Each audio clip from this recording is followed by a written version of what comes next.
Brothers and sisters, bear with me. I'm just getting some things together on this end before I start, inshallah.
Wa alaikum assalam wa rahmatullahi wa barakatuh. Christopher, I do see you and others entering the live stream.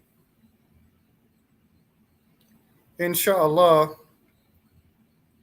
we have a topic that may be a little bit controversial that we're going to touch on tonight, but it needs to be discussed, inshallah. And so we're going to go right into it. Our brother Ismail, he may be joining us tonight. I'm not exactly sure, but I'll notify him as a reminder, inshallah.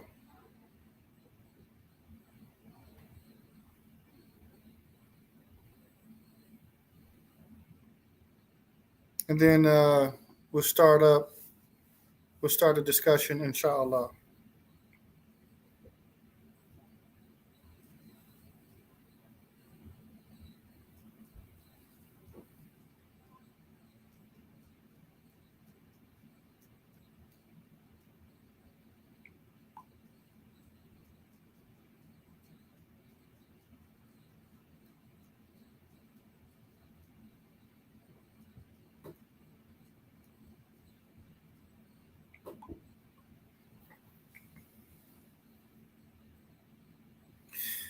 نعم بسم الله الرحمن الرحيم الحمد لله رب العالمين والصلاة والسلام على أشرف الأنبياء والمرسلين محمد وعلى آله وأصحابه أجمعين أما بعد إخوة الإسلام عباد الله. As you can see from the title of this video, Heavyweight Dialogue, states the relevant points of Kevin Samuels. Now, I believe, and Allah knows best, that those that view my channel and participate in these heavyweight dialogues know who Kevin Samuels is or was, as he's a non-Muslim that just recently passed away. And so I don't want to go into a big introduction on who he is, because he, the person, is not really that important, but it was some of his points that he was trying to make that was important. And before I go into any of that, then in the live chat area, I have the link to enter this discussion placed in it right now. So for anyone that would like to be a part of the discussion, they can enter they can click the link to enter. And what I'll do is I'll deal with people on a first come, first serve basis when I'm ready to start bringing people into the discussion. So you can enter now, but you may not be added to the discussion until whatever point that's being made is finished, and Allah knows best. Second, also in the live chat area, there's a link to Talha Islamic Ministry's donation page. For those, I believe most of the listeners are well aware of Talha Islamic Ministry. It's an official nonprofit organization with the state, registered with the state of Maryland. It has official tax exempt status with the IRS. And as usual with any nonprofit organizations are run based off donations from people that see and support the vision of said organization. So at any rate, there's a link placed in the live chat area as it relates to donating to this organization as well. Now, with that said, Kevin Samuels was a man, he was an image consultant who gave dating advice. But of course, he came from a non-Muslim perspective. So, of course, he would encourage with committing zina and things of that nature. The point is, as it relates to this particular individual, everything that he said, no Muslim should agree with everything that he said as it relates to what are some of the things that he presented. However, there was some relevant points that he made. There was some relevant points that he made that the Muslimat here in the U.S. need to take heed of. Why? Because it does have, some of the points that he made has bearing within the religion. And one of the things that I want to point out when dealing with this particular issue is that some brothers, and I've seen this with brothers, accept Islam and they act as if the societal ills that surrounds them, that directly affect them, are non-existent anymore. And I'll use an example that I believe is very relatable. But we know that this country, the United States of America, was founded on white supremacy. This isn't something that one person may agree with and another person may disagree with. This is just something that's factual in history. Europeans came here. They came with an ideology that they were superior. They came with the ideology of enslaving. They came with the ideology of conquering. This is the reality. The Native Americans that they found here, I was told about how Christopher Columbus, in one of his memoirs, where one of the Native Americans reached out to touch his sword and they touched the sharp end because that particular weapon they weren't familiar with, and he cut himself. And Christopher Columbus said right then and there he knew that they were ready for slavery. They were ready for slavery. So the point that I'm making is white supremacy is something that's real and it's something that's prevalent within the society. Now, most of my audience, and Allah knows best because I look at the analytics every now and then to certain videos, and I see that most of my viewers are coming out of the state of New York and the state of Pennsylvania. And so I'm assuming that most of the people that watch and view are Black American. the most of the masajid that I frequent when giving dawah are predominantly Black Americans. This is just a reality. I'm stating a matter of fact. All right. And so one of the things that the point that I'm trying to make is that sometimes we accept Islam, or some of us accept Islam, and then they have an attitude that these things that are prevalent in the society no longer exist, like white supremacy, or racism, or systemic racism from an institutional level, and things of that nature, or from outright blatant racism, like what we saw taking place with some Black folks being killed by police officers and things of that nature. People started to almost divorce themselves from this reality. But the sad fact is that still impacts us. That still impacts me. That still impacts brothers and sisters that are in the inner city and or urban areas. Why? Because we're still in the society. So we can't act oblivious to the fact that in one way or another, those things affect us. We can't act oblivious to that. So why do I say that?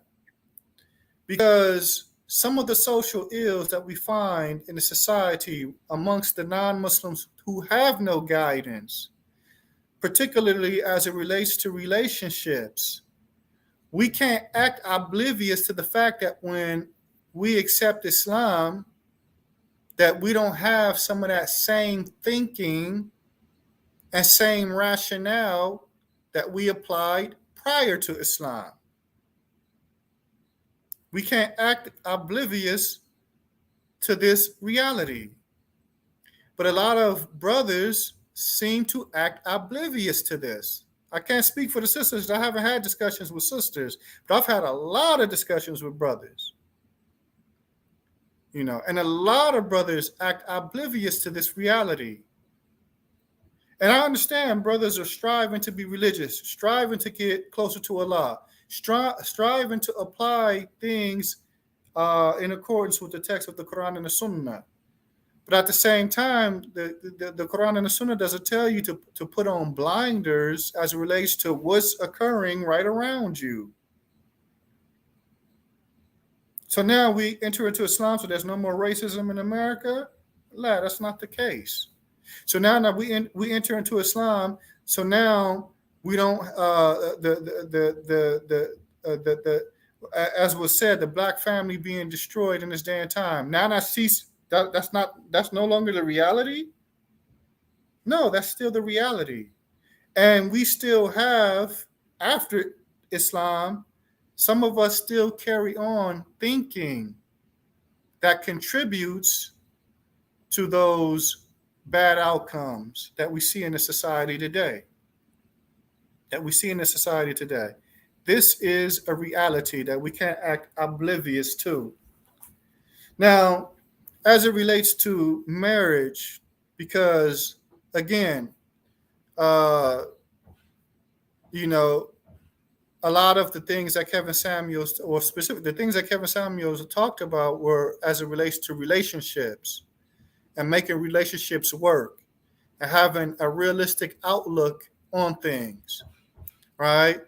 Everything that he suggested, without a doubt, no Muslim agrees with, but there are relevant points that he made. And one of the reasons why I want to touch on this particular issue is because when we enter into Islam, we just don't accept dogma or credo beliefs. We don't just accept that. We just don't start doing ritual acts of worship. No, but when we go into the guidance of the Quran and the Sunnah, we should allow it to start to shape our outlook on things, our outlook on the world, and thus forth and so on. And why is that important? because a person's outlook shapes their decisions, and a person's decisions dictates the outcomes that he or she gets. And this is why if a person makes decisions that brings about failure and defeat in his or her personal life, he or she really cannot blame anyone except themselves. Why? Because you chose to do this. Similarly, if a person makes decisions, and by the permission of Allah, these decisions bring about a positive outcome in his or her personal life, then of course the praise is to Allah first and foremost. But then after that, credit is given to that person for the blessing of being able to make sound decisions. This is a reality. And so a lot of times our outlook on life or aspects of life still has within it a taint of corruption that was with us prior to Al-Islam. Prior to Al-Islam, especially as it relates to relationships, marriages, and thus forth and so on. Now, when it comes to marriage, Allah Tabaraka wa Ta'ala, He teaches us, وَمِنْ آيَاتِهِ أَنْ خَلَقَ لَكُم مِّنْ أَنفُسِكُمْ أَزْوَاجًا لِتَسْكُنُوا إِلَيْهَا وَجَعَلَ بَيْنَكُم مَّوَدَّةً وَرَحْمَةً إِنَّ فِي ذَلِكَ لَآيَاتٍ لِقَوْمٍ يَتَفَكَّرُونَ. Allah Tabaraka wa Ta'ala, He states, and from our signs, yani His signs that indicate or point to Allah Tabaraka wa Ta'ala's perfection, Allah Tabaraka wa Ta'ala's ability, and thus forth and so on. From His signs is that He created for you all, for you all, from you all wives, that that you all may have some type of repose, and He will place between you all love and mercy. Undoubtedly, in this is a sign for a people that reflect. Now, this particular verse, if one reflects off this particular verse, we know that without a doubt, one, women were created for men, and Allah Tabaraka wa Ta'ala states, in order for men to live amongst them, and as a result of that, being close to them, what is produced from that is love and mercy and affection that they have for one another. And so, in reality, although marriages produce love and produce affection and produce a closeness and a bond and like this, initially, those things aren't there when people get married. Initially, those things aren't there. And so we as Muslims have an understanding that marriage is not a Disneyland fairy tale, because we basically marry, in most cases, people who are in reality strangers to us. We go through a courtship period. We learn enough that we need to learn about a woman that either encourages us to marry them or tells us, no, I don't think you're exactly what I'm looking for, and we keep moving. But in a lot of cases, we don't actually know these women. There is no premarital sex. And other than that, we're like we find happening in society today amongst the non-Muslims. A non-Muslim couple may have been together 5, 6, 7, 8, 9 years, had 2 or 3 kids together, then they get married. Of course, we don't do that in Al-Islam, because the fulfilling of one's desires has to be done in a lawful manner, and that's via marriage, not outside of marriage, and thus forth and so on. So the point that I'm making is that the marriages aren't usually initiated between a man and a wife in Islam because of love. Because of love. It's usually done for other reasons, other wisdoms, that we find within the text. For instance, the preserving of one's lineage, the preserving of one's private parts, not going outside or not having sexual relations outside or in a manner that is displeasing to Allah Tabaraka wa Ta'ala. From the wisdoms of marriage is that it is a means to prevent the spreading of filth and the spreading of diseases, sexually transmitted diseases specifically, from whatever is out there: herpes, syphilis, gonorrhea, HIV, and thus forth and so on. When a man marries a woman or women, and that's who he's intimate with, this is a means to do away with the spreading of ailments and or illnesses of this nature. And so these are some of the wisdoms in getting married. And when people are looking to get married, then these things should be at the forefront of their mind. And so one of the things that when looking at all of these things, then one of the things that we have to acknowledge is some of the points that Kevin Samuels would make when he was trying to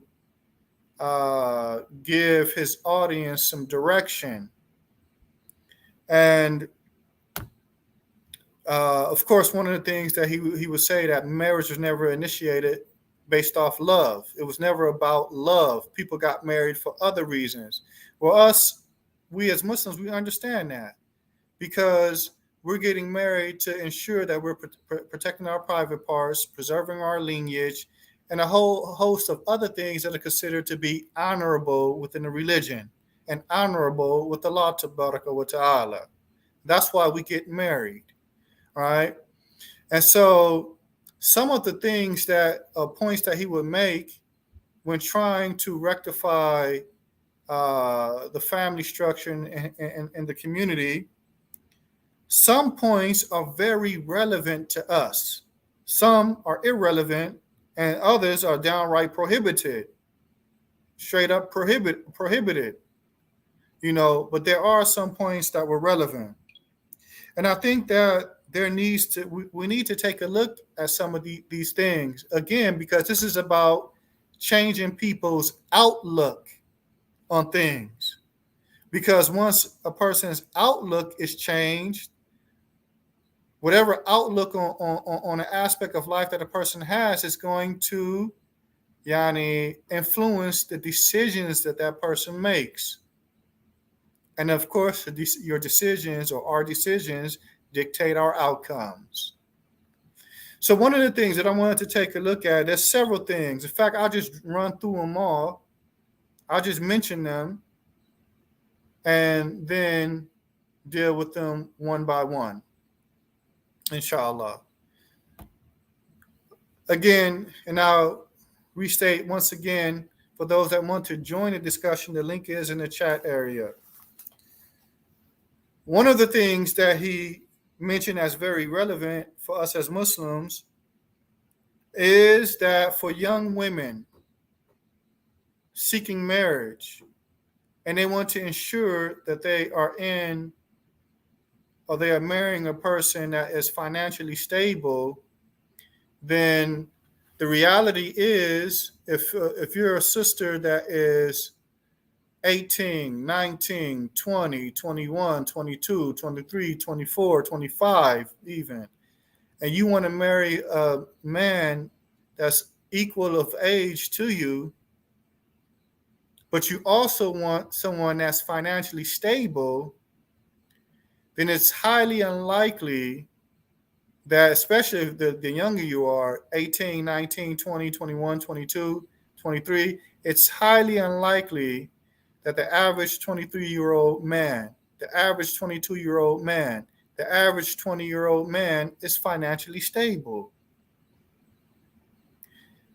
If you go into a situation where you're dealing with a person that's exactly your same age, then you will be going into a situation what is considered to what they dub or deem in the society to be, or within the culture to be, struggle love.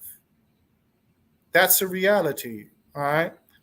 Now I'm gonna come back to that point and expound more, but that's one of the things I want to touch on, and that's a relevant point that Mr. Samuels would make. Another point that he made was about the reality that the majority of divorces in this country are initiated by women. The majority of the divorces in this country, I believe the statistic was around 75 to 80% of divorces initiated in this country are by women. And we find, I don't know the statistics amongst Muslims because we don't do statistics, we don't take statistics, or we don't take surveys amongst ourselves. But I would imagine a lot of marriages, a lot of separations between Muslim men and women in this society is probably by way of khul'a. And I'm referring to brothers and sisters within the inner city and or urban areas. And Allah knows best. Another point that he will make that I believe is very relevant is that some women want the traditional lifestyle. They want to be housewives. They don't want to have to work and things of that nature. And that's all good.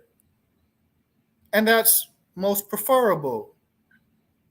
But at the same time, they want that traditional lifestyle, but they're not traditional women. They're modern women with a modern mind state. And they enter into marriages wanting a traditional lifestyle with a modern outlook on things. And this is a reality. Another point, relevant point that he would make that I think that specifically when it comes to the sisters really need to take heed of this is that a woman's value decreases the older she gets. And what's intended by that, especially as it relates to the Muslims, her value decreases the older she gets. It's as it relates to people that would want to court her. Her value decreases the older she gets, the more children she has, and the amount of times she's been married. With the Muslims, a brother that's trying to be upon the Kitab and the Sunnah, trying to be upon some righteousness, of striving to be upright, and thus forth and so on. He's looking to marry a sister, first wife, second wife, third wife, whatever the case may be. Most likely, if the sister is older in age, has multiple kids or children from a previous marriage, and those children are not with the father, and she's been in a multitude of marriages, she's going to have less value in a lot of brothers' eyes than a sister whose circumstances is not exactly her circumstance. All right. And that is something that we definitely want to touch on, that because if that is understood, then I believe that would give a lot of sisters a different outlook or on how they approach marriages, and Allah knows best.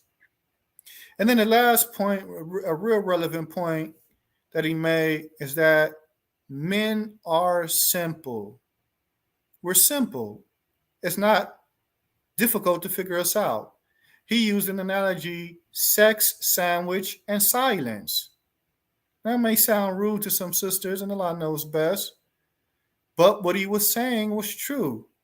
And it's in accordance with the text. Look, we have texts that shows us that, look, if the man comes and he wants to be intimate, there should be no reason why that woman refuses, except that she's on her menstrual cycle or something to this effect.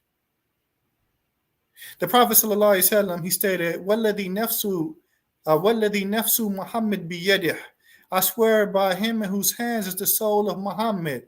لا تؤدي المرأة حق ربها, that the woman does not fulfill the right of her Lord, حتى تؤدي حق زوجها, until she fulfills the right of her husband. ولو سألها نفسها وهي على قطب لا تمنعه, if he were to request her, yani for intimacy, while she's on the hump of a camel, she should not prevent him from it. She should not prevent him from it. All right.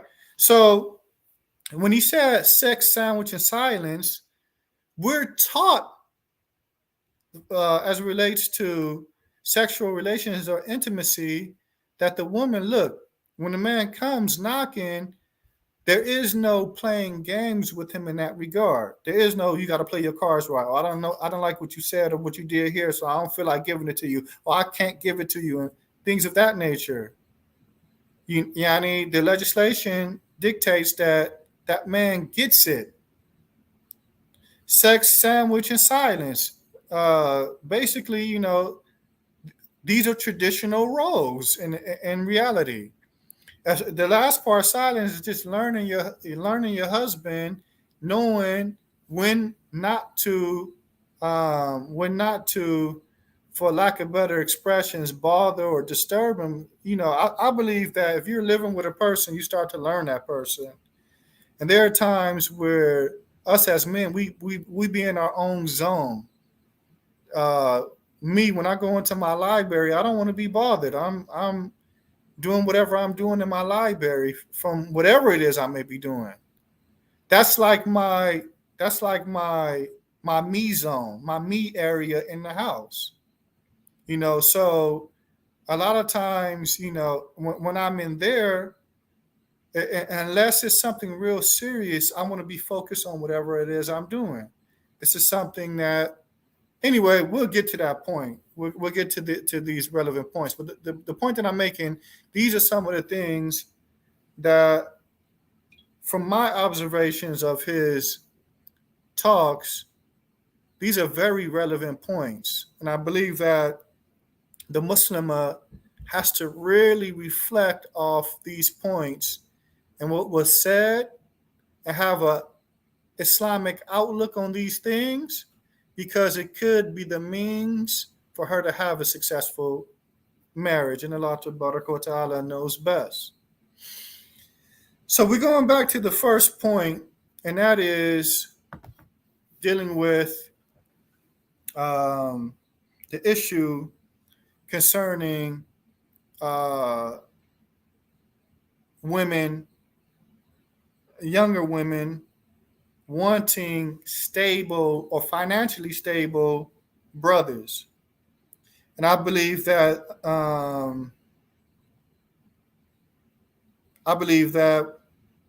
fathers probably need to take heed to this as well. For fathers that are marrying their daughters, I'm pretty sure no man wants to marry his daughter to somebody that's going to feed them popcorn for dinner. All right.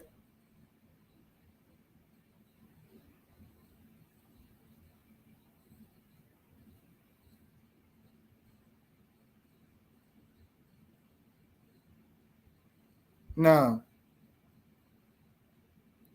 So I think that this particular issue is important to the fathers as well, and uh, and and uh, and bringing some clarity to it. I mean, if we look at the reality of the situation again, if a sister wants a brother that's financially stable and financially established, there's absolutely nothing wrong with that. In fact, like Allah Tabaraka wa Ta'ala says, Al-Rijal Qawamuna ala Nisa bima faddala Allahu ba'dahum ala ba'din wa bima anfaqu min amwalihim. That Allah Tabaraka wa Ta'ala, He states the men are yani is normally translated as maintainers and protectors of the women. But Ibn Kathir, when he described what it is, I don't recall his wordings exactly. I may miss some things, but he described or he explained the word as يعني هو رئيسها وكبيرها والحاكم عليها والمؤدب إذا إعوجت. And I may be forgetting an expression that he left out of there, but he stated that the men with qawamuna ala nisa, what is intended by this is that he is her head, he is her leader, he is her senior, he is a judge over her, and he is the one that sets her straight when she starts to become crooked. All right, when she starts to become crooked. So that's how he explained with when it says men are qawamuna ala nisa, which is normally translated as maintainers and providers. He explained that's what's intended by that. That's what's intended by that. Like the man is in a position of leadership, in a position of guidance and leadership. All right. And so the ayah continues on account of Allah giving preference to some over others, and on account of them, and the pronoun is the masculine pronoun, and on account of them spending from their wealth, meaning the men are spending on the women. So again, there's nothing wrong with a woman wanting a man that is financially stable. Anybody that would suggest that if a woman has this perspective or priority in mind that something is wrong with her, look, the text is saying something different. The text is saying something different. But with that said in mind, I think that this is a relevant point that sisters have to understand, is that if you're a younger sister, 19, 20, 21, 22, 23, 24, 25, and you're marrying somebody that's that same age as you, most likely that person is not financially stable. That person most likely is not financially stable. And so if you go into that situation, first off, that has to be understood off the bat. If a person's just working a 9-to-5 job and whatever the case may be, an 18-year-old and a 19-year-old, most 18-year-old men or 19-year-old men, we don't even know what we want to do in life. We don't even know what we want to do in life in reality, let alone be financially stable. Let alone be financially stable. So there is some situations, in fact, there's a lot of situations where young marriages don't work because of lack of stability, financial stability, and thus forth and so on. And so I think that sisters, that's one thing the one thing that's really important is that sisters may really want to consider that if I want somebody, for those that are like that, there are other sisters that don't mind that. They don't mind struggle love, as the expression goes. They don't mind struggle love, and if they want to do that, well, alhamdulillah. But I'm directing my speech at the sisters that complain about this type of thing. If you're complaining about this type of thing, then the choice should have been to never go into that type of situation. That's the point that I'm basically making. And because you chose to go into that type of situation while knowing that the situation was like that, the question would be, what outcome did you expect? What outcome did you expect from that? Did you expect an outcome that would have been anything different from struggle love, as the expression goes? And so for sisters that for those that have that concern, then I would suggest you look for men that are financially established. And 9 times out of 10, you're probably going to have to look for men that are older than you, in that regard. Now, I remember when I heard that point made, I started reflecting on my travels overseas. And one of the things that I saw everywhere that I went, from Yemen, from Egypt, from Saudi Arabia, when I was in Qatar, one of the things that I saw that was pretty consistent was that the younger sisters in those societies were marrying older brothers. And I don't know if their mothers were teaching them that, but a lot of times it was because those men could financially supply. Of course, the customs or the culture was different. Like in Egypt, you had to buy a whole lot of stuff in order to get married. It was all about the wedding. You had to buy gold for the women in the family. You had to buy the wife an apartment. You had to buy her wedding dress. And unfortunately, they were imitating the kuffar, wearing the white wedding dresses that the kafirat in this society wear. You had to buy furniture for the apartment. You had to rent a truck to put all the furniture in and drive around the neighborhood with the furniture in it. And then that's on top of paying for the actual funeral, the marriage ceremony. In Egypt, they would you have to pay the qadi who's going to recite the Quran for however long he recites the Quran at your wedding. You have to pay for the stage that you and your bride sit on in front of the whole neighborhood, and things of that nature. So, an 18-year-old, a 19-year-old, a 20-year-old from amongst the Egyptians couldn't afford that. So a lot of times you were seeing brothers that were 30 and well in their 30s marrying 18-year-old sisters, 19-year-old sisters. That was pretty normal. And in fact, in their society, if a sister reached the age of 25, she was less desirable. It's almost, if she was 26, 27, never been married, she can hang it up. She probably was never going to get married in Egypt. And Allah knows best. Now, she's really biting her nails now. Right?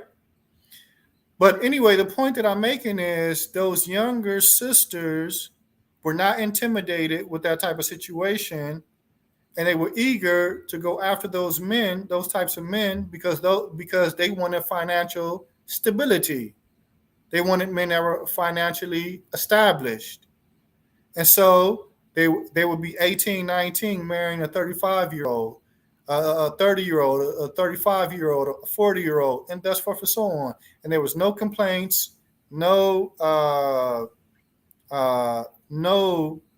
outlook like there is in this society, where generally speaking, it's an error within the society, like that's something that's blameworthy, And so again, I'm not trying to dictate to any sister who to marry or who not to marry, but I am saying, as it relates to the sisters, that if you want a certain thing, then you have to have a particular outlook on that thing.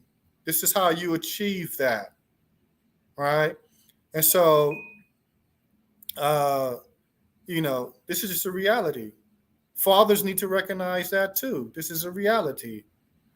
One of the brothers, I just see that was common in my parents' and grandparents' generation. I'm West African. That was common in my grandparents' generation, and I'm Black American. My grandmother on my mother's side was young, and in fact, the age difference was so big that our grandfathers were dying, and grandmothers was living like another 20, 25 years after them because of the age difference between them. Because of the age difference between them. And let me just say it like this, because if we've been, in all honesty, our grandparents, my grandmother on my mother's side was 16 when she got married. I don't know exactly how old my grandmother on my father's side was.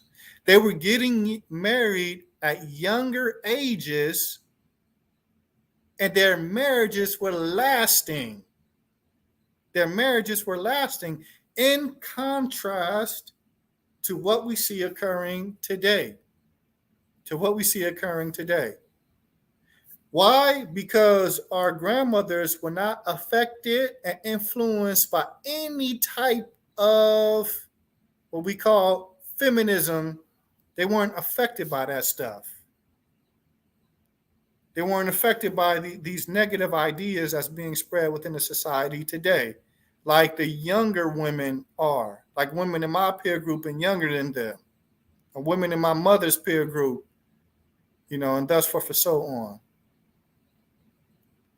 To use an expression here in the States, they fell for the okie doke when they allowed those ideologies to creep into their hearts.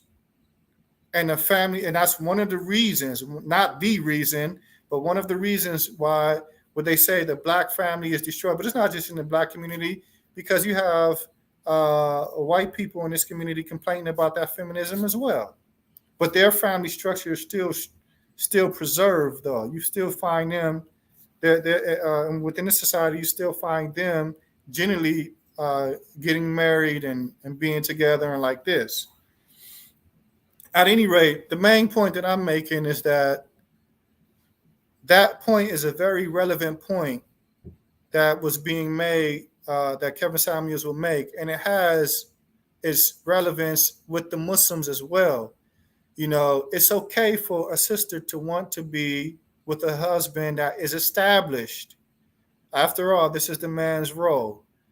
But if that is going to be the case, you have to consider some things. Most men are not really financially stable until they're later until they're older in age, not in their early 20s, not in their late teens, 18 and 19. Again, most men don't even know what they want to do in life.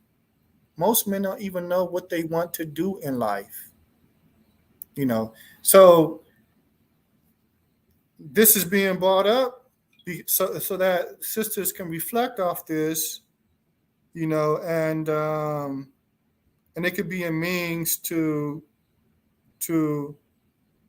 they could reflect off this and really weigh their options to make the best decision possible when they go into marriage. Because at the same time, it's not about being married 1 year, 2 years, 3 years, and then separation. It's not about that. It's about trying to be married as long as possible for life, if possible, by Allah's permission. And Allah knows best. So that's one point that I think is very, very relevant. Again, I'm gonna make this announcement again. I'll put the link in the chat room again for those that want to join in discussion, because I see the chat room is people are leaving comments, and I'm not going to look at every comment that comes in. But also, and I have to say this to the fathers of daughters, to you fathers, you have to be realistic in that regard too. You have to be realistic in that regard too. I understand that some fathers they see their daughters. Oh no, I don't want my daughter getting with a person that's this and that's that. But at the same time, you got to keep in mind some younger brothers may not be financially established, and if you're the type of person that wants to see that for his daughter, or your daughter is the type of person that wants to see that for herself, you might have to really, really get off of your opinion and look at the bigger picture. And again, this is me stepping in from two perspectives, because there are women, there are sisters, regardless, it's debatable if there are many sisters that are like this or not. That's not really the point. There are sisters that don't mind, and in some cases do seek that. And they may be under the care of a Muslim father who doesn't want that for her. When I say that, meaning marrying an older brother. You may have an 18-year-old, 19-year-old, 20-year-old, 21-year-old sister that wants to marry a 35-year-old, a 30-year-old, 35-year-old, or 40-year-old because of the fact that he is financially stable, as opposed to marrying someone her own age. And at the same time, that father wants a financially stable brother for his daughter, but he has some type of societal hangup about her getting with an older man. You know, one of the things, listen, your outlook dictates the choices you make. The choices you make dictate your outcomes. What outcome are you looking for? What outcome are you looking for? Right? That should be at the top focus when, especially if a conflict comes between the father and the daughter, especially if the daughter wants to marry a man and the father's like, yeah, I understand that, but, and he's looking at things strictly from that perspective. Remember, the Prophet ﷺ had young wives. People tend to think that Aisha was the only young wife of the Prophet ﷺ. No, Aisha wasn't the only young wife. Hafsa was young too, right? Zainab bint Jahsh, she was younger than the Prophet ﷺ. I was trying to pull up I have a book of the ages of the wives of the Prophet ﷺ, their ages at the time that the Prophet ﷺ died. And I don't want to misquote the ages, but some of them were in their early 30s. We know Aisha was 18. Some of them were in their early 30s. So they were younger than him. لَقَدْ كَانَ لَكُمْ فِي رَسُولِ اللَّهِ أُسْوَةٌ حَسَنَةٌ لِمَنْ كَانَ يَرْجُو اللَّهَ وَالْيَوْمَ الْآخِرَ وَذَكَرَ اللَّهَ كَثِيرًا. In the Messenger of Allah, you have the best example for those that hope in Allah in the last day and remember Allah Tabarak wa Ta'ala abundantly. I'm saying this to the fathers that may conflict, that may be in a state of conflict with their daughters, for sisters who want to go that route, because they don't want this struggle love. And they do want a man that's financially stable, that can take care of them, and they leave the father's care to his care. Because we do have some fathers with this type of thinking that to the fathers, you guys have to recognize or contemplate the outcome you're trying to get. Because it's nothing wrong with a daughter not wanting to be put in a position of struggle love if she doesn't want that for herself. And Allah knows best. Right? So that was That's a very relevant point. Again, I'm not encouraging any sister, because I don't want some of the older sisters to come and say, look, he just trying to get a young wife. I'm already married. And the reality is, I'm not in a position to take on any other wives right now. So that's not the premise of where I'm coming from. I'm basically coming from the standpoint of, look, we need marriages to last. And so a lot of times our outlooks on things cause us to make corrupt or poor decisions that lead to negative outcomes. And we want to change that. And Allah knows best. So the second thing that was the second point, I'm gonna skip that for a second. We're dealing with the high divorces. I want to skip that for a second. I'll come back to that, and I'll go straight to sisters that want a traditional lifestyle, but they're not traditional women. They're not traditional women. All right. No, they're not traditional women. I said she was 18. I believe I said she was 18 when the Prophet ﷺ passed away. That's Aisha. I said she was 18 when the Prophet ﷺ passed away. All right. No. So at any rate, for women, again, there's nothing wrong with wanting the traditional lifestyle because that's what is encouraged, right? That the women be in the home. But at the same time, because this is a reality too, this is a reality too. If I didn't say passing and if I said something else, it was a slip of the tongue.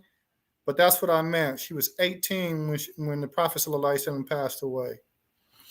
At any rate, so again, it's nothing wrong with women wanting a traditional lifestyle. This is what is encouraged. This is what is most preferred, that the woman is in the home, handling the rights and duties and obligation of the woman in the home.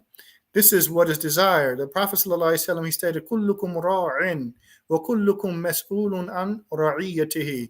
All of you are shepherds, and all of you will be questioned about your flock. He stated about the woman, al-mar'a ra'iya fi bayti zawjiha wa mas'ulatun an ra'iyatiha. That the woman, I can't recall if he said the woman or the wife, but I'll review that hadith when I get the opportunity. But anyway, the woman or the wife, whatever was stated, is a shepherd in the home of her husband, and she will be questioned about her flock. She's a shepherd within the home of her husband. And of course, her flock, those that are directly under her care, especially while the husband is gone, is the husband's children. And she handles the affairs connected to the nurturing and well-being of the children while the husband is going out making money and things of that nature. So that is something that is encouraged without a doubt. It's nothing wrong with the sister wanting a traditional lifestyle. But one of the problems amongst the modern woman in this society that affects them when they step inside of al-Islam is that they're not traditional women. They're modern women. And so you'll find a lot of times the average woman not knowing how to cook. Not even knowing how to cook. Not knowing how to cook. This is a reality. Subway, McDonald's, Burger King, and whatever else that's out there, that's their cook. I've had multiple brothers complain about the fact that they spend loads of money taking themselves and their wife out to eat because she's not cooking or she cooks very little. And other than that, from what is considered to be the duties of a traditional wife, of a traditional wife. This is something that has caused problems in marriages. And so, what I would advise a sister to do is that if she knows this is what she wants for herself, then she should know that the reality is that she's going to have to fulfill the traditional duties of a woman in that situation or in that position.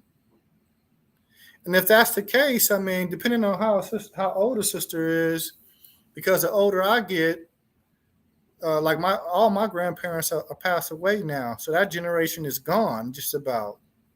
All right, but my grandparents' generation, there's no doubt that I would, if they were still around, I would tell an 18 or 20-year-old woman, you better talk to the women of that generation to figure out how to do it right as it relates to, dealing with your husband and upkeep of the home and things of that nature. Because those women, the women of those generations, they understood the concept of family first. They understood the concept of family first, meaning, in other words, they understood that I have my feelings, but if my feelings go against the general family structure, to forget about my feelings, right? Because the family comes first. What is beneficial for the family comes first.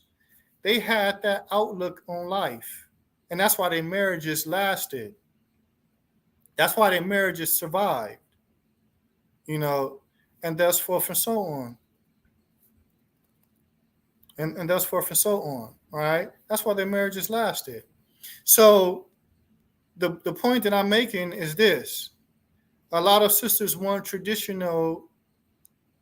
the traditional lifestyle, but are not traditional women.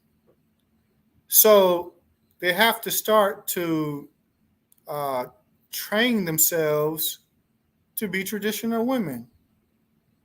And Allah knows best. The only way that I can see that they do that is that they go back to traditional women, right?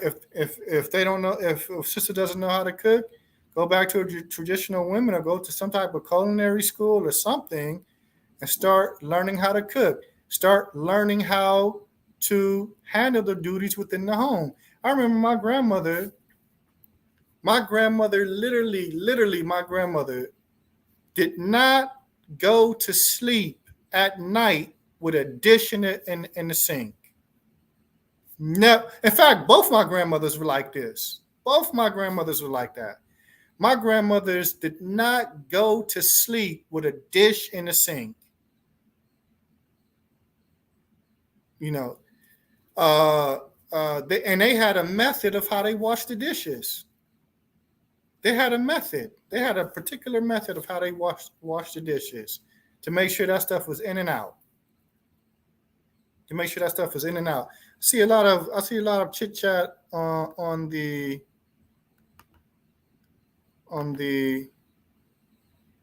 chat area. So I'm putting the link in.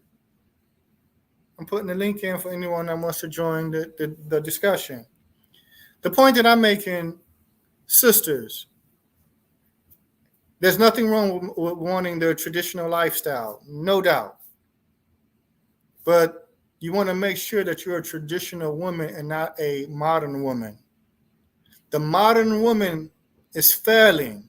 Even the sisters that step into Islamic marriages with this modern woman attitude, their marriages are failing. They're not being successful in those marriages. All right. And so those are things that the sisters. Somebody's texting me. I'm pretty sure it's probably somebody watching this. uh, Give me 1 second. Long style. So those are things that sisters really need to consider. Really need to consider that if you want that for yourself, you have to prepare yourself for that. You have to prepare yourself for that, you know. Or else it's going to be a headache for you. It's going to be difficult for you. You know, that man's going to have expectations, right?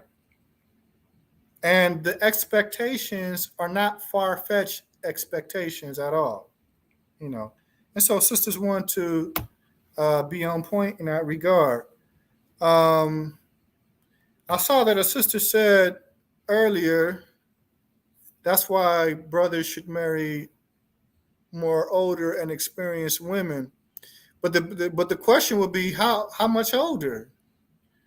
Because the average 60-year-old woman today is not like this my grandmother was when she was 60 and alive. The average 60-year-old woman today, as me as a man of 43 years of age, that's my mother's peer group now. That's my mother's peer group. My mother is in her 60s. My father is in his 60s now. But when I was 18, 19, I'm not sure how old I was when my grandmother died. Man, I'm not really sure how old I was. But the point that I'm making, when I was 18, 19, 20, and like this, my grandmother was alive and was alive for many more years before she passed away. That's a different generation. Those women are that generation is if it's just about died out. Now, the average 60-year-old woman now was that generation that was being affected by feminism, because a lot of that started to spread real bad, especially in the black community during Jim Crow. You know, and Allah knows best. So, how old should the sister be? Because the reality is, the older sisters now, they're not. A lot of them, unfortunately, were affected by a lot of that stuff. I know some older sisters, that have been in and out of marriages, a lot of marriages.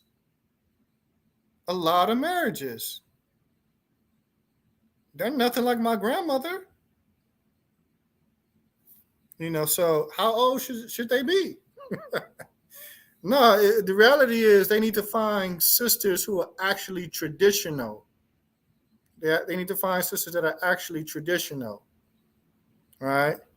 And Allah knows best. And just because a sister is older, it may not necessarily mean that she's a traditional sister. And Allah knows best.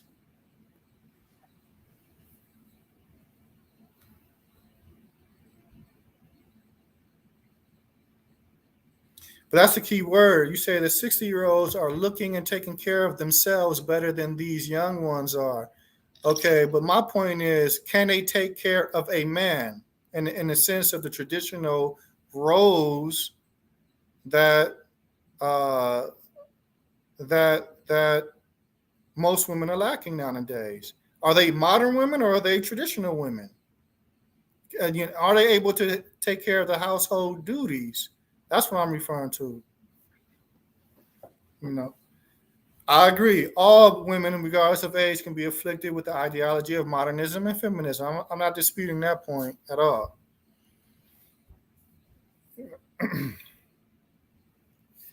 The next point, going back to women seeking divorce. I think that this is a really touchy subject, and Allah knows best. And women, they can give their opinion on this. In fact, because the I don't prevent sisters from calling in. The only thing that I would prevent, the only thing that I would want is that sisters don't have your camera on, right? Don't have your camera on. But I'm not preventing sisters from calling in. We have the ulama in Saudiya on fatawa al hawa, or religious verdicts over the air. Women call in all the time to talk to the scholars. So it's not something that's permissible. There is no isolation and anything of this nature. There is literally no free mixing. This is for the purpose of that. The purpose is clear. The purpose is clear. So if sisters have an issue or concern or a comment, I'm not preventing sisters from calling in. I think a lot of times sisters believe that may be the position. Here, a heavyweight dialogue. Our thing is, if you want your point or your position or your outlook to be heard, then you're gonna have to speak on it. Other than that, like I recall, one sister at one point said it seemed like one of the shows that we did, it was a male dominated.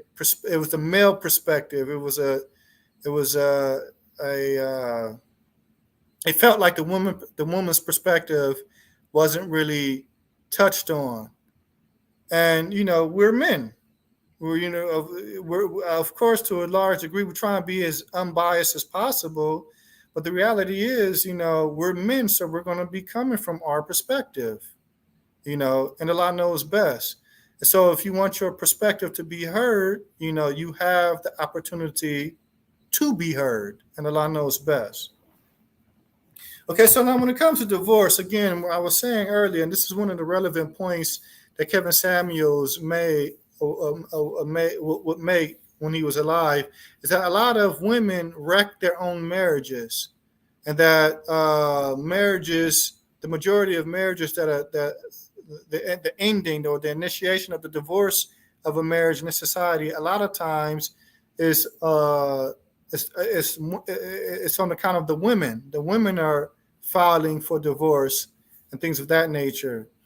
And this is something that's understandable in Islam as it relates to women being more mindful of wrecking their own homes, because we have narrations where a woman should not seek a separation without a valid Islamic reason.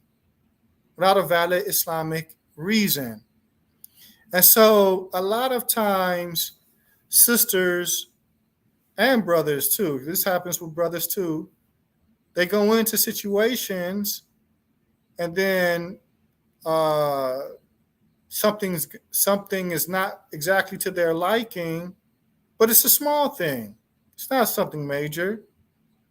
But they choose and decide to get out of the marriage. And as it relates to the women, if the husband isn't on board with a separation because he thinks the marriage is going good or whatever the case may be, he wants to harm her or whatever, the atmosphere in the home changes, and now sin upon sin upon sin upon sin is being committed until the separation takes place in a negative manner. I think that one of the things that has to be understood when looking at this particular issue is that sisters need to first understand what their rights are and are not. Because a lot of times you'll find that separations take place and some people are saying they're being oppressed. He was oppressing me, or he wasn't doing this, or he wasn't doing that. And then once you hear what it is that they're talking about, in a lot of cases, my rights were being withheld. It's a big one that you hear. And then when you get down to, okay, well, what was exactly going on? It's not a right at all that was being violated. It was nothing more than a preference of the sister. Right? It's nothing more than a preference. And the whole marriage goes down the toilet because of something like that. The whole marriage goes down the toilet because of something like that. And so these are things that we have to be mindful of. And I would encourage brothers and sisters that at the start of any type of marital discord that seems like is growing and growing and growing and growing and growing, and you as husband and wife can't resolve it amongst yourselves, then seek help from outside of yourselves. And this is where brothers have to get off their egos. Brothers have to get off their egos, because there's a lot of sisters that have complained that, oh, he doesn't want to go to the counseling. Oh, he doesn't want to go here and go there. A lot of times those are brothers that are actually doing wrong. That's why they don't want to sit up in front of the imam or whoever is charged with dealing with those types of affairs. But I would say to the brothers and sisters, do whatever you can to make sure that the marriage lasts, especially if both parties are willing to. Even if that means sitting up in front of a third person and you are telling your business to that person. That person understands that this is confidential, that it doesn't go outside of, the realms of you. It doesn't go outside of that meeting. He understands that. And if both men and women are in it for the long haul, which if you get married, if a brother gets married to a sister and a sister gets married to a brother, you all should have the mentality, this is for the long haul. This isn't a short-term thing. This is for the long haul. That's why you marry what you want, because you're trying to be in this for the long haul. So you want to make sure that the woman that you're dealing with, or sisters in your cases, the man that you're dealing with is somebody that you actually want to be around. And it's somebody that you can actually deal with. We have to stomp out this 10-time married brother or sister, 20-time married brother or sister. In some places, you have sisters and brothers like this. 10 times. 10 times in Islam. 10 times in Islam. So we want to reverse course on that type of stuff. We want to reverse course on that type of stuff. And so for a sister that's been married 10 times, the expression that I would use is that, look, men don't get rid of good women. Men don't get rid of good women, right? And so I would say that we really take advantage of all means possible to bring about rectification, even if you guys got to step in front of somebody else. A lot of times, the verse in the Quran about bringing a person from your family and a person from their family, a lot of times the sister doesn't have Muslim relatives and she doesn't want to involve the people with no guidance in her situation. And that's understandable. That's understandable, but get somebody involved to represent you. Get somebody involved to represent you. Because why? Because to a degree that puts pressure on that brother to do what he's supposed to do. That's correct. To do what he's supposed to do, that's correct. And Allah Tabarak wa Ta'ala knows best. Now, this next subject, as it relates to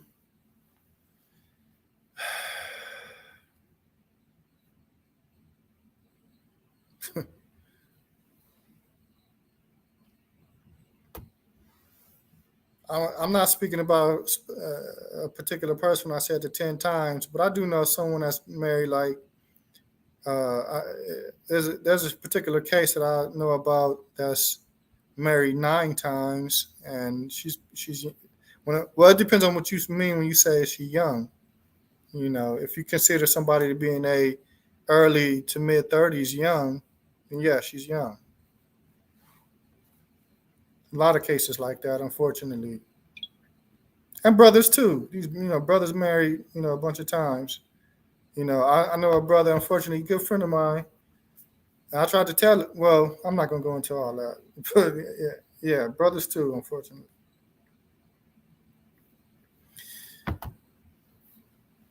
Women's value decreases the older they get, and with the more children that they have, and the more marriages that they've been in. This topic may be a taboo one to sisters, but it's important to speak on, especially um, in just being realistic and being realistic. All right. And, you know, I can't speak, well, let me say it like this. For Muslim men, I think you have a lot of Muslim men that are willing to compromise on certain things, because we know that life is about choices that you make, and compromise choices and compromises that bring about positive outcomes to things. So I don't necessarily think that a woman in Islam, her being older in age, would prevent her from marriage. I don't necessarily believe that or think that to a large degree. Yes, there are brothers that don't want to marry sisters over certain ages, without a doubt. But to say that that alone may be a disqualifying factor in all cases, I don't want to say that. However, I will say that sisters that are older in age, along with multiple children, along with being married multiple times, then your value to the type of person that you may be looking for somebody that's striving to be upright and has his financial situation together, your value in that regard does decrease. It does decrease. And the reason why I'm bringing this up is because there was a discussion on Facebook, and I told the brother who initiated the discussion that I would be having this talk tonight, and I told him that I wanted him to participate and join in, but I see he hasn't, so he's probably not even looking at the discussion, and Allah knows best. Uh, but the bottom line is, a lot of brothers would have a problem going into a situation where a sister has children from a previous marriage or previous marriages, yani plural with an S at the end, and there are children involved in all of that, and there is no seeing eye to eye between that woman and the father of her children or fathers of her children. A lot of brothers will be really reluctant to jump into something like that, especially if there's an issue concerning custody. All right, if there's an issue concerning custody, and so I think that this is something that sisters really need. I think that this is something that sisters really need to reflect on, uh, especially married sisters that may be in a situation where they're married, they have children with a person. That, look, if you were with this man 2, 3, 4, 5, 6 years, and problems arise in the sixth or seventh or eighth year, look, really try to work those situations out, because you guys have invested a lot of time in each other already. And if you guys got, like, one of the elders in LA, elder brothers in LA stated to me, and I to a degree I have to agree with them. He said, listen, if they got past the first 2 or 3 years together and waved the storm on the problems that were there, then they probably can be patient with one another if a new problem arises. Because now they've grown together in that regard and they understand one another better. And so it's better for them to try to work that out than to drop the whole situation. And now the sister is out there alone by herself now.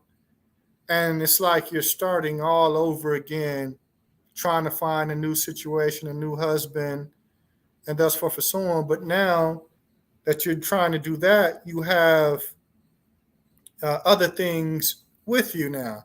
Now you have children, and thus forth and so on. So I think that sisters really need to reflect off that, because a lot of times, a lot of brothers, especially the ones that you may want, because I don't think there's certain brothers that'll just marry anything, but those are the type of brothers that you don't want. So this is why I said that initially that this episode is trying to shape women, or not shape a woman's outlook, but just give women a different perspective that possibly could give them a different outlook on certain aspects that will influence or affect their decision making, and the decision making dictates that positive or negative outcomes that they receive. I mean, I know this is a hard pill to swallow. If you're a 42, 43-year-old sister, you have 6 kids, 1 or 2 different marriages, and there's conflict between you and your ex-husbands on the children. The type of person that you want as it relates to a husband, the type of person striving to be upright and thus forth and so on, he may not be looking for you. He may not be looking for you.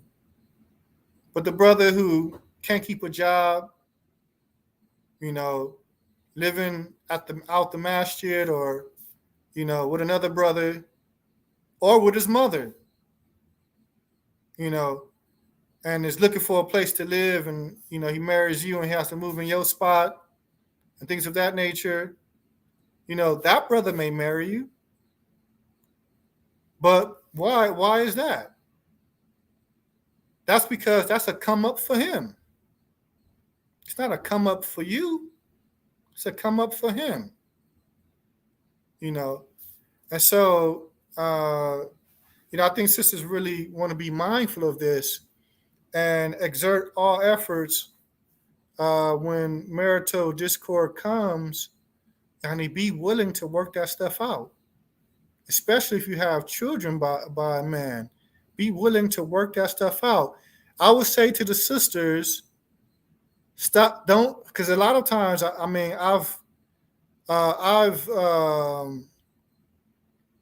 want to say I've done a lot of marital counseling, because really I don't think I've really done. I don't want to say I've done any marital counseling, but I have been privy to couples coming to me as a collective and asking certain questions, and I gave some advice. And I'm hearing about certain things that's going on in the home. And so I say that to say that some problems are not impossible to work out, but if a woman puts her feelings before the family, then consequently she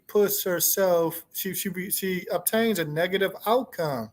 And putting yourself back out there on the market, the courtship market, after being married to a brother that's considered to be a good brother. He provided, he was upright. You have a couple of kids by him now, and that's for someone to go from that to put yourself on an open market for courtship. I'm trying to be as sensitive as possible, but I'm going to say like that's going backwards. That's not progressing. That's digressing. You want to progress. You want to progress in your situation, especially if the situation is not where the man is withholding your rights. He's not oppressing you. You're not being beat or something to this effect. If it's nothing serious like that, then you got to put the family before your feelings, because it's better for you and that man to remain together, especially as it relates to the rearing of those children. Both mommy and daddy both being in the home is better. That's the better situation. And Allah knows best. So get your father involved, get your uncle, your brother, or somebody. Make sure that situation is uh, that situation you know is rectified. Then the last point that I wanted to make, and I think that all the brothers are probably going to agree with this one: men are simple. We're not complex. Like Kevin Samuels would say, sex, sandwich, and silence. Sex, sandwich, and silence. If a man is getting that, he's happy. if if a man is getting that, he's happy. A lot of times, it's not far fetched to say that, because there's women that are out here saying this, that man, you women, sometimes you sisters, you can be complex. Let's be straight up. Sometimes, ladies, you all can be very complex. You want one thing 1 minute and then you want something else another minute. You all can be complex. The bent rib. What has to be understood is that men are simple. We're not difficult to figure out. We're not difficult to figure out. It's just as simple as sex, sandwich, silence. A woman's, like my father used to say, and I agree 100% with my father what used to say, a woman can get anything she wants from a man if she knows how to interact with him correctly. A woman, I'm going to say this again for the sisters who think they got to raise their voice at their man to get what they want and think that's the route they have to take to get what they want. I'm going to say this one more time. A sister can get whatever she wants from a man if she knows how to interact with that man properly. And the foundational way that women should be trying to figure out how to deal with a man properly: sex, sandwich, and silence.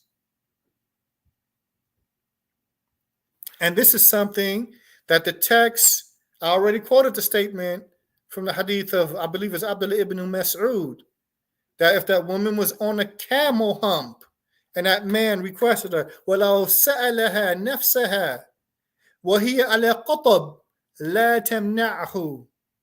If he requested her, yani for intimacy, and she was on the hump of a camel, she shouldn't prevent him from that. She shouldn't prevent him from that. Right? Nafis, Dean is akhi. That's like I know that's a no. What righteous man is going to marry a non-righteous woman or a woman who's not Dean? That's a given. This is a Muslim audience. We're talking to Muslims and Muslimat. So it's a given that Dean is expected. The Prophet ﷺ, he stated, this is for the men now. The Prophet ﷺ, he stated, "Tunkihul mar'a li arba'in." A woman is usually married for 4 reasons. Right? The order of how the Prophet ﷺ said it is escaping me, but I'll just say, li jamaliha wa li hasabiha wa li maliha wa li diniha fadhfar bi dhati din taribati yadak. That the woman is married for her lineage or her wealth or her beauty or her deen. فَاظْفَرْ بِذَاتِ الدِّينِ تَرِبَتْ يَدَاكَ. So acquire the woman that possesses deen. So this is a given. No man should be marrying a woman she doesn't even cover. She doesn't pray her 5 salawat. She sometimes fasts Ramadan. This is a woman with no deen. Who's going after that? For brothers that are striving to be upright. Who wants that? I remember I was on, before I was married some years ago, I was courting some sister who didn't even pray all 5 salawat. Didn't even pray all 5. Once I heard that, I was like, yeah, I'm not looking for that. And it wasn't that she was unable to pray the 5 salawat. She just wasn't praying all 5 salawat. What can I do with her? Why would I put children in her? She's not even praying all 5 salawat. There's a whole discussion in the religion about that type of person is a Muslim or not. And I'm not going into, what is the ruling on this and that. Maybe one day I think I did a video on this. If I'm not mistaken, probably not, but Allah knows best. I have to review my videos. But the point that I'm making is,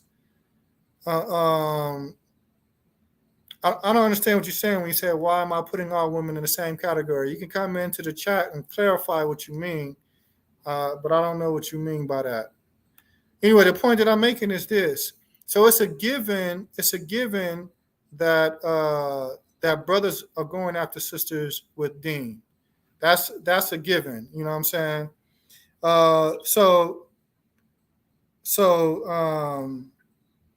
But the point is that we men are simple. We're simple, right? And if a woman doesn't understand, and they can use as a yardstick that simple statement. It may sound harsh, but it's a reality. Sex sandwich of silence. It's just a simple yardstick. We got Abu Abdullah that's in the. I'm about to bring him in now, inshallah. Assalamu alaikum wa rahmatullah. Wa alaikum salam wa rahmatullahi wa barakatuh. How's it going, Akh? Alhamdulillah, how you doing? Alhamdulillah, I'm good, mashallah. Barakallahu feekum. I just wanted to chime in. I saw you going live. I wanted to, see what was the discussion about. Oh, you don't know what the discussion was about? I'm saying I typed in something because I heard you say. I typed in something, but because I heard, but I couldn't actually listen to it as what like I wanted to because I got these kids and the whole lot of things going on. So okay, not best, but in the future, because usually when people come in, it's because they want to add to the discussion. So if a person doesn't know Aslan what the discussion is, then they can't really add to the discussion, right? okay. But I was dealing with some relevant points that Kevin Samuels touched on in his short and brief YouTube career, for lack of better expressions. Because of course the man was a kafir, so we don't agree with everything that he said. But he did make some relevant points, and his audience, he was directing his audience to American women. And so that's why it's relevant. Some of the things that he said are relevant. We just want to present them from a more Islamic perspective, as opposed to a lot of the stuff that he was saying, because he would encourage with a lot of things that we as Muslims would never get down with, from zina and other than that. But he has some positive points too at the same time. Yeah, no, he would encourage with zina. I remember seeing some episode where he was saying that if a man takes a woman on a date, which we don't do, then it's an unwritten rule that what's expected after that date is sex. That's how a man accesses a woman's body in this day and time. That it's a rule that you get, if you take her on a date, you spend X amount of money on her for the date, that you're expecting sex after that. So he was saying that no woman should go on a date if they're not feeling a man that they're going on a date Right. with. So all that type of stuff, we don't agree with none of that, you know. But some of the things I presented tonight from the points that he would make, that he was trying to make, uh, sisters should take heed to, because again, we are people within the society. We're bombarded with the ideas within the society. There's no doubt about that. And sometimes we enter into Islam and still have these ideas with us. We have this outlook on life with us. And it's like I was saying, our outlook dictates our decision making, and our decision making dictates our outcomes. So when it comes to family life, we want family life to be positive, to have positive outcomes, to be successful. We want to be successful in that regard. We don't want situations where a brother's been married 10 or 12 times. We don't want situations where a sister's been married 10 or 12 times. So we have to start looking at certain realities, right? And when it comes to sisters, in some cases, not all sisters are like this, but some sisters may not understand some of the relevant points that he did touch on. And so, as you came in, the last point to this broadcast that I was going through is the fact that men are simple. We're very simple. We're not complex to figure out. And he used a expression of sex, sandwich, and silence. But even in the religion from the right of the husband over the wife is that when we come for intimacy, she has to drop everything. There's no, I don't feel like this, or you didn't play your cards right, and I asked you to do this for me that day, and you wouldn't do it, so now you want some, no, and all that. No, that goes against guidance. Right. But in reality, too, that's the base core of a man's wants when he deals with a woman, regardless if he's a man upon guidance or not. He basically wants a woman, as if he's in a relationship with a woman, he wants a woman that's going to be available to him when he comes to her.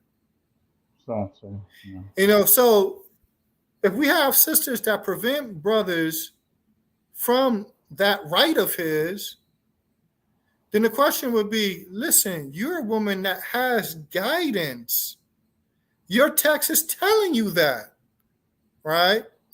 You shouldn't have to have a life coach or image consultant tell you that, because you have text of the Kitab and the Sunnah telling you this, showing you this, and that's for so on, so that's in a nutshell what we were basically dealing with. Mashallah. I heard you say something about the traditional woman. And I heard you mention something about traditional women. Yeah. What do you mean by that? Or what do you mean by traditional woman? When I say traditional woman, basically the woman that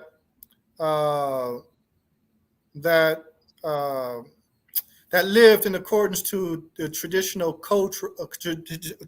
cultural values that you found 60 years ago, 50 years ago, 40 years ago amongst American women in the society.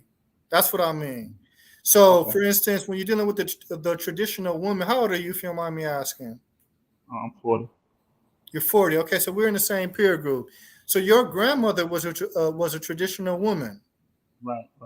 Just like my grandparents, my grandmothers on both sides were traditional women. You're 40, I'm 43, right?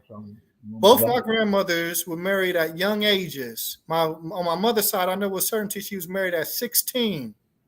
They were with their grandfathers. They were with my grandfathers until both my grandfathers passed away before them. And that's because they were older than them. They were older than them, right? So they were getting married younger, and their marriages lasted longer. Like, it's a simple question. If you were to ask the average woman in this society that's 18 and 19 today, if you were to ask her, uh, when are you getting married? Don't you think you're ready for marriage? You're 18, you're at a marrying age. Don't you think you should be married? What do you expect that they're going to respond with? You're not going to expect that, for them to say, I want to get married. Yeah, They're not, they're going to say something like, "I'm too young to get married." yeah, That's what they're going to say. right, They're going to say something similar along those lines. yeah, That's because the women of yesteryears were more mature than them in that regard. Their outlook was a whole lot better right, right. than the Not, modern woman today. right. And So so I'm not on that tip because there's a brother. I was hoping he would come in. There was a brother that's on Facebook that goes through some of these issues, and unfortunately, he bashes the Black American sisters, right? And generalizes all of them and some of the things that he puts on Facebook. So I was hoping he would join a discussion, not to be disrespectful or argumentative, but just add to the discussion. But the point is, though, those types of generalities are not what's going to remedy the situation. That's one.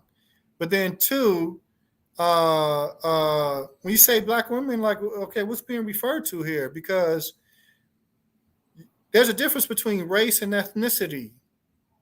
There's a difference between race and ethnicity. Race is dealing with outward appearance. So if you go to Africa, those are Black women in Africa. If you go to the Caribbean, the Caribbean, those are Black women in Caribbean. right, right, right. So when you deal with race, you're dealing with outward appearance. But when you're dealing with ethnicity, then you're dealing with cultural, religious, culture, religion, language Right, differences, and that's right, ethnicity. right, So when a person speaks in a general sense, Black women are this, Black women are that, right, Black women are this, Black women are that, you know, uh, then that's incorrect. right. Then that's incorrect, And I understand that Americans in general, Black and white, have been affected by feminism and modernism. Right. With this day and age, this stuff, this new wave thing that they have going on, has been affecting. Like you mentioned, the older women that's in their 60s and stuff like that, still, they're affected as well. I remember you saying something like that, like some of Because the women. because because when they were youngsters, that was the starting point.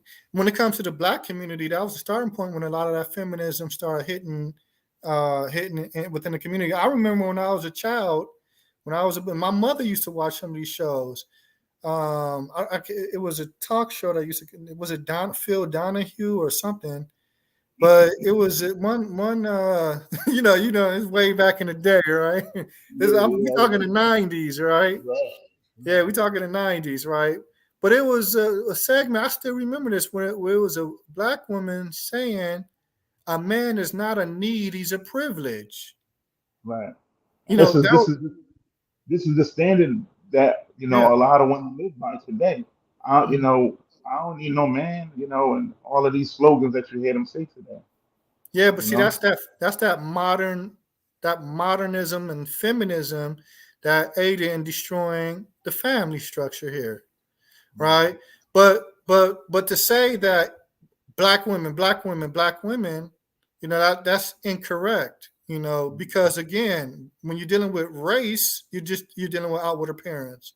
So now, if you go to Haiti, for instance, generally speaking, the Haitian women aren't like that. They're not affected by modernism and feminism. In fact, where I work at, if you step into the break room and you want to know the difference between the Haitian women and the Black American women, well, several ways, but one, the Haitian women are pulling out Tupperware. They're pulling out Tupperware because that's home cooked meals. They cooking at home, right? right? They, With the they Black come they American, come to work with home cooked. Uh, exactly. With a modernist, with a modern, with a Black American woman that's suffering from modernism and feminism, they pulling out Subway. They pulling out the Fast food. McDonald's. They're pulling out the KFC. They're pulling out Right. the, like this, you know. And so Uh, the point that I'm making is, so when a broad brush is stroked on based off race, and this is incorrect, you know, the culture within America is a culture that, well, excuse me, the ideas, excuse me, the ideas or the ideologies that are floating around America is what's destroying the traditional culture that was here. Because again, it's like I said, when we go back to our grandparents' day and time, they were traditional women. You know, my, it's gr- like I said, I used to see my grandmother. She wouldn't go to sleep with a dish in the sink. She wouldn't go to sleep with a dish in the sink. yeah, my grandmother was very traditional. She was that southern, you know, that southern hospital. My grandmother and her father, and her brothers and her family, and they was very traditional women, traditional people. You Mm-hmm. know, I don't know. I remember you. Remember One my second, Abu Kidr. Your assumption is the same as mine, but the problem is, and I'll read what the brother said. I'm guessing that Facebook individual is referring to African American women specifically, but just saying black women because of his own personal experience with them specifically. maybe I that's the case. agree. I agree with that, but the problem is messaging. You got a lot of different people looking at that stuff. Yeah. The problem is messaging. My whole main thing, one of the things that we were always taught as a youngster coming up was you could say what you want to say, but make sure you say it in a way that's acceptable to everybody. So I could either come in to a situation and articulate myself by using profanity or ebonically speaking and not get my point across to anybody. Or I could come in and articulate myself like an adult, you know, and using The correct word. jargon that expresses the point, making it crystal clear. It's just like I've told, because in this day and time, the young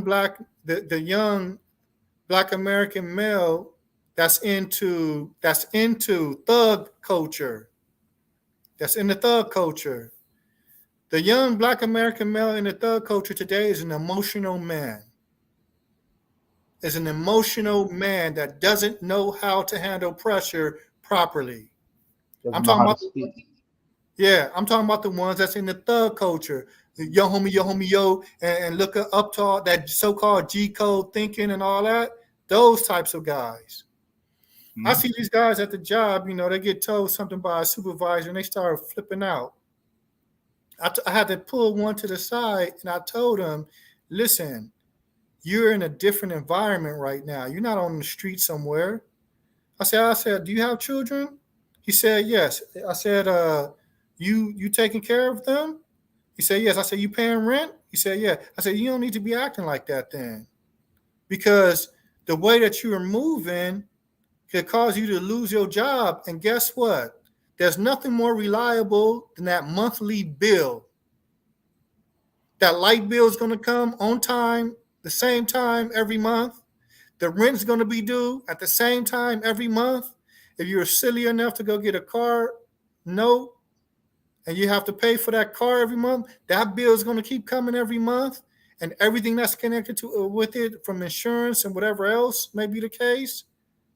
So you don't have time to come to a plant and some coworker, or come to a job site and some coworker says something to you that that's displeasing to you, and start acting emotional.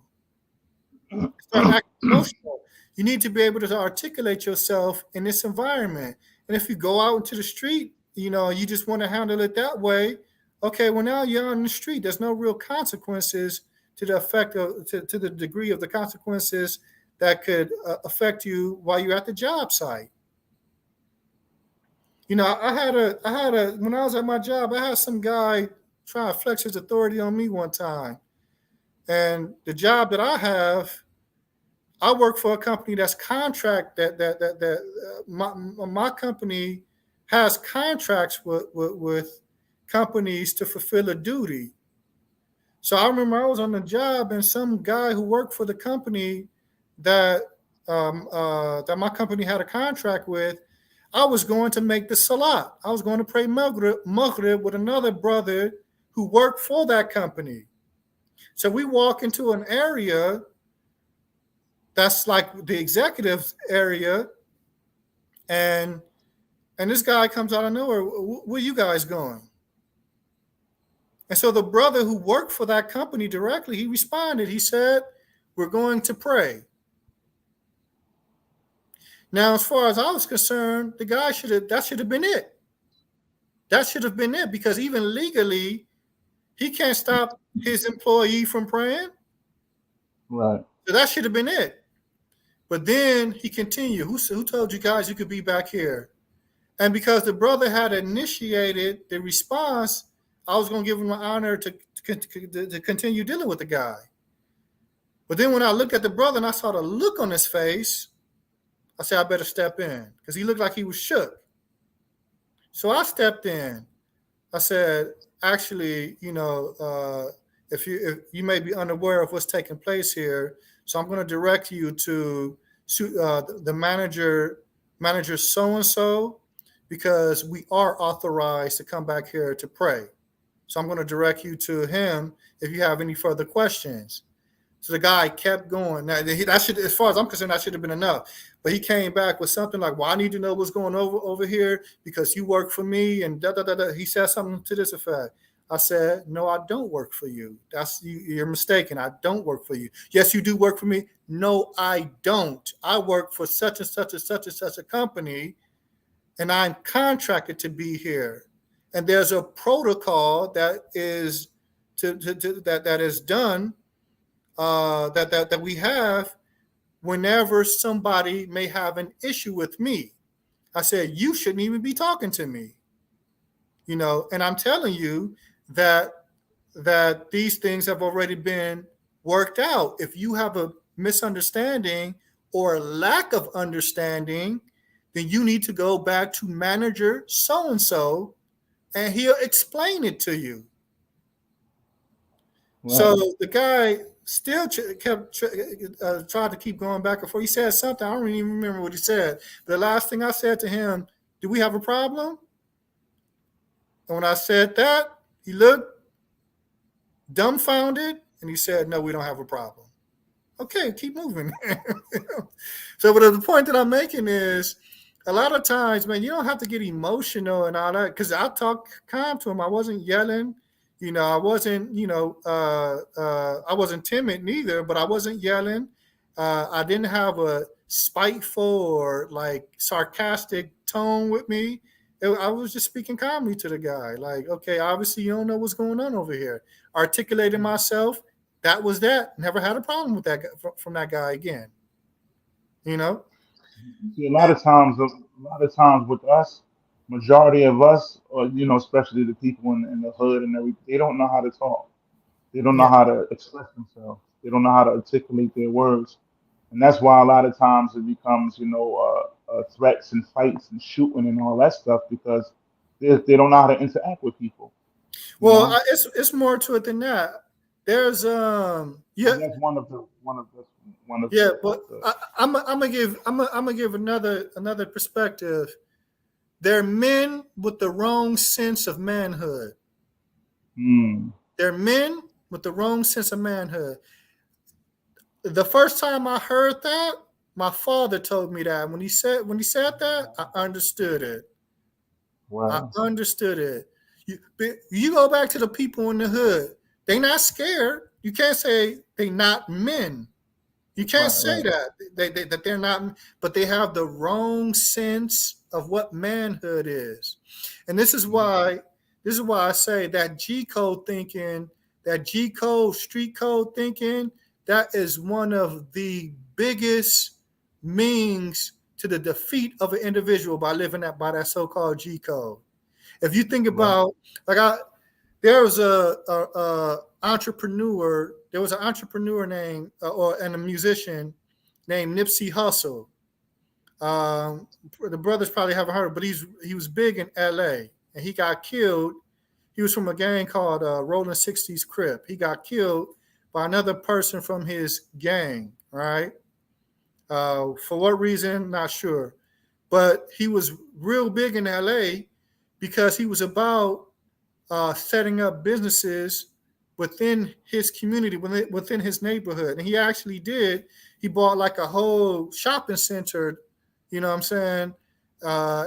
And either leased out to businesses, existing businesses, or opened up his own businesses within that shopping center. So he was a person that was really loved in LA. In fact, I was told he had a weed dispensary. He opened up a weed dispensary, a marijuana dispensary right across the street from a masjid in LA. And the brothers stepped to him like, listen, we know you're doing what you're doing, but we have children over here. We have a school, we have children, and we don't want the children seeing that. He closed his business and moved to somewhere else. Wow, that was So mashallah. anyway, with him, the point that I was making is that he ended up getting shot and killed by one of his own so-called homies, right? And here's where the stupidity of the G code comes in play, right? Here's the stupidity of that. He has a close friend that testified in the murder case against the guy that killed him. And all these Rolling 60 gang members are like, he did the wrong thing. That's snitching. That's this, that's that. He wasn't supposed to do that. Mhm. So that's the point that I'm making when I say that G code thinking is the most self-defeating, self-sabotaging code of conduct that anybody can follow. Right. You know what I'm saying? Right. And so this man just wants justice for his friend that got killed over nothing. And he still don't understand why this man was killed. And they going around saying he doing the wrong thing, he's snitching and da da da da da. That's self-sabotaging. Yeah, that's the code that they live by. There's no snitching, no snitching zone. Yeah. So but that's the sense of manhood that those types of people live by. That's the point that I'm making when I say Right. they're men with the wrong sense of manhood. So in LA, if a person look at you a certain type of way, that could be the means for that man's life to end. Oh, wow. Can't even You look know what I'm at a saying? person, huh? Yeah. If what they call mean mugging or mad dogging or whatever the case may be, Me mother. Yeah. if you look like that, depending on the wrong person, you know, that could lead to the end of your life. you know. But that's that G code thinking. That's Right.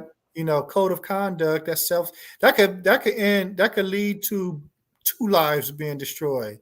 The killer killing that person that destroys his life, and then him going to jail for murdering a person, and now he's destroyed his own life. hmm And in Mm-hmm. some cases, the person that did the killing wound up killing himself. Mm-hmm. But that's another, alhamdulillah, man, that's another subject. That's a whole nother subject that's off topic. But alhamdulillah, I don't know if there's anything else you wanted to say pertaining to the issue, but with No, that no, no, said, no, no. That's basically, I just chimed in and I wanted to know what's wrong. I wanted to hear, you know, your perspective on, as far as traditional, which you just explained, and some of the other things in regards to the woman. I think you said the woman want these kind of men that's maintainers and providers and stuff like that. But or they actually, wifey material, so to speak, like they say. Like you Yeah, hit it, you hit them, are they actually living that's living up to the standard of being a wife? yeah, yeah. And I think You know? there are some things that we can reduplicate that was always positive in the community, even though it wasn't being done by Muslims.